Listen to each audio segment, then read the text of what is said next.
Friends, welcome back to my channel. ഇന്ന് നമ്മൾ പഠിക്കാൻ പോകുന്നത് കാസ്കാഡിംഗ് സ്റ്റൈൽ ഷീറ്റിൽ ഉൾപ്പെട്ട ഐഡിയും ക്ലാസും പിന്നെ പാരഗ്രാഫുമാണ്. ഇതേപോലെ ഇൻഫോർമേറ്റീവ് ആയ ട്യൂട്ടോറിയലുകൾക്ക് ഞങ്ങളുടെ ചാനൽ സബ്സ്ക്രൈബ് ചെയ്യുക. ഫ്രണ്ട്സ്, അപ്പം നമ്മൾ ഇന്ന് CSS ആണ് പഠിക്കുന്നത്. ആദ്യം തന്നെ നമ്മളൊരു ഹെഡിങ് എഴുതുകയാണ്.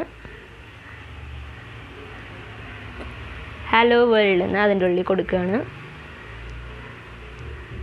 പിന്നെ മറ്റൊരു ഹെഡിങ് എഴുതുകയാണ്.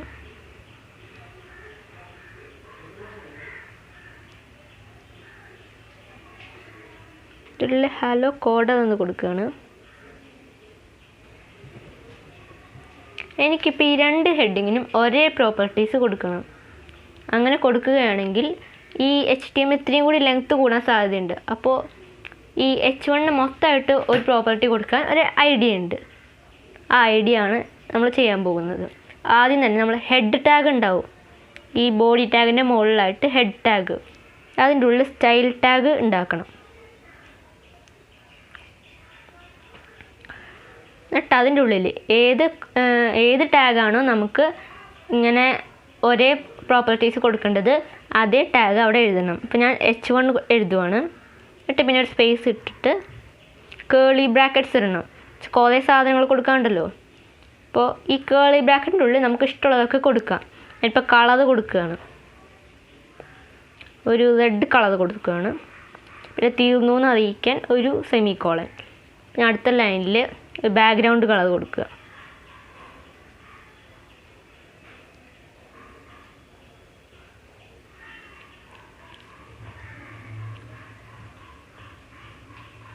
ഒരു ഗ്രേ കളർ കൊടുക്കാം. ഇഷ്ടമുള്ള പ്രോപ്പർട്ടീസിൻ്റെ ഉള്ളിൽ എഴുതാവുന്നതാണ്. അപ്പം ഞാൻ റൺ ചെയ്യുകയാണ്. ഇപ്പോൾ കണ്ടോ, ഇപ്പോൾ ഗ്രേ കളറിൽ റെഡ് കളർ ടെക്സ്റ്റായിട്ട് രണ്ട് ഹെഡിങ്ങും വന്നിട്ടുണ്ട്. ഇങ്ങനെയാണ് ഒരേ പ്രോപ്പർട്ടീസ് കൊടുക്കുന്നത്. അടുത്തതായിട്ട് നമ്മൾ പഠിക്കാൻ പോകുന്നത്, ഇപ്പോൾ എനിക്ക് ഇതിൽ ഒരെണ്ണം മാത്രമായിട്ട് ഇങ്ങനെ സ്റ്റൈലിൻ്റെ ഉള്ളിൽ കൊടുക്കണമെന്ന് ആഗ്രഹമുണ്ട്. എന്നുവെച്ചാൽ ഇങ്ങനെ ടൈപ്പ് ചെയ്ത് വെറുതെ എഴുതാൻ ആഗ്രഹമില്ല, ഇങ്ങനെ കൊടുക്കാൻ ആഗ്രഹമുണ്ട്. പക്ഷേ ഇതിന് മാത്രം മതി. അപ്പോൾ എന്ത് ചെയ്യും? അതിനൊരു ഐഡൻറ്റിഫിക്കേഷൻ മാർക്ക് വേണം. അതാണ് ID. നമ്മളിവിടെ ഒരു ID കൊടുക്കുകയാണ് ഇതിന്. എന്നിട്ട് എക്സാമ്പിൾ എന്നൊരു ID കൊടുക്കുകയാണ്. അപ്പം ഇവിടെ H1 മാറ്റുവാണ്. എന്നിട്ട് നമ്മളിവിടെ ഈ ID കൊടുക്കുമ്പോൾ എപ്പോഴും ഹാഷ് ഉപയോഗിക്കണം. #example. ഇങ്ങനെ ചെയ്താൽ ഈ IDയുടെ സംഭവങ്ങളൊക്കെ പ്രോപ്പർട്ടീസൊക്കെ ഇതിലോട്ട് കിട്ടും. കണ്ടോ, ഇപ്പോൾ ഫസ്റ്റ് മാത്രം ഈ പ്രോപ്പർട്ടീസ് അവൈലബിളായി. ഇതാണ് ID. ഇപ്പോൾ നമുക്ക് ഇതിൻ്റെ ഉള്ളിൽ എന്ത് വേണേലും കൊടുക്കാം. ഇപ്പോൾ ഞാൻ ടെക്സ്റ്റ് അല്ലെങ്കിൽ നടുക്കാക്കാം.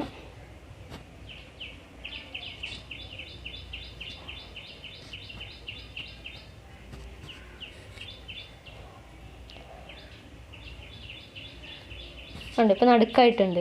ഇങ്ങനെ എന്ത് വേണേലും നമുക്ക് ഈ കേളി ബ്രാക്കറ്റ്സിൻ്റെ ഉള്ളിൽ കൊടുത്താൽ ഈ ID ഇട്ട സംഭവത്തിൻ്റെ പ്രോപ്പർട്ടീസായിട്ട് അത് വരുന്നതാണ്.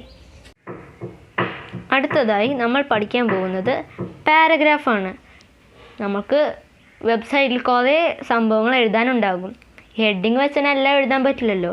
അപ്പം നമ്മൾ പുതിയ പാരഗ്രാഫ് തുടങ്ങാനാണ് ഇത് ഉപയോഗിക്കാതെ. വെറുതെ ടെക്സ്റ്റ് എഴുതാൻ ഉപയോഗിക്കാറുണ്ട്. പാരഗ്രാഫിൻ്റെ ഷോർട്ട് ഫോം P എന്നാണ്. ഇതിലുള്ള എന്തെഴുതിയാലും അത് വരുന്നതാണ്.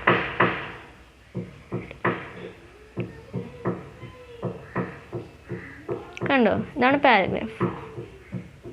അപ്പം ഞാൻ ഇത് നിങ്ങളെ പഠിപ്പിക്കാൻ കാരണം എനിക്ക് ഇനി പഠിപ്പിക്കാൻ പോകുന്ന കാര്യത്തിൽ ഈ പാരഗ്രാഫിന് ആവശ്യമുണ്ട്. ഇപ്പോൾ എനിക്ക് ഈ പാരഗ്രാഫിനും H1നും രണ്ടാമത്തെ H1 ഇല്ലേ, അതിനും ഈ പാരഗ്രാഫിനും ഒരേ പ്രോപ്പർട്ടീസ് കൊടുക്കണം. അപ്പോൾ ഈ H1 എന്ന് അല്ലെങ്കിൽ പാരഗ്രാഫ് എന്ന് പറഞ്ഞിട്ട് എഴുതിയാൽ ആ പാരഗ്രാഫിനോ അല്ലെങ്കിൽ H1നോ മാത്രമേ കിട്ടുകയുള്ളൂ. അതുകൊണ്ട് നമ്മൾ ഇതിന് വേറൊരു അട്രിബ്യൂട്ട് ഉപയോഗിക്കേണ്ട ആവശ്യമുണ്ട്. അതിൻ്റെ പേര് ക്ലാസ് എന്നാണ്. എന്നുവെച്ചാൽ കുറേ ടാഗുകൾ ഒരുമിച്ചാക്കാൻ ക്ലാസ് നമുക്ക് ഉപയോഗിക്കാം. ഞാൻ ക്ലാസ് =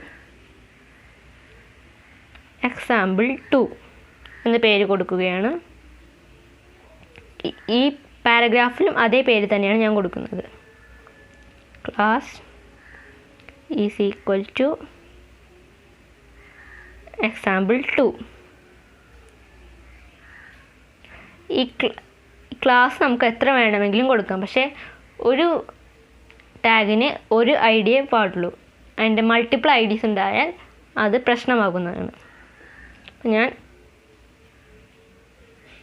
ഇപ്പോൾ ഈ ക്ലാസ് അടിക്കണമെങ്കിൽ നമുക്ക് ആദ്യം തന്നെ ഒരു ഡോട്ട് ഇടണം. ഡോട്ട് പിന്നെ ആ ക്ലാസ്സിൻ്റെ പേര് example2 എന്നിട്ട് പിന്നെ കേളി ബ്രാക്കറ്റ് എന്നിട്ട് അതിൻ്റെ ഉള്ളിൽ പ്രോപ്പർട്ടീസ് ക്ലാസ് അതിൻ്റെ കളർ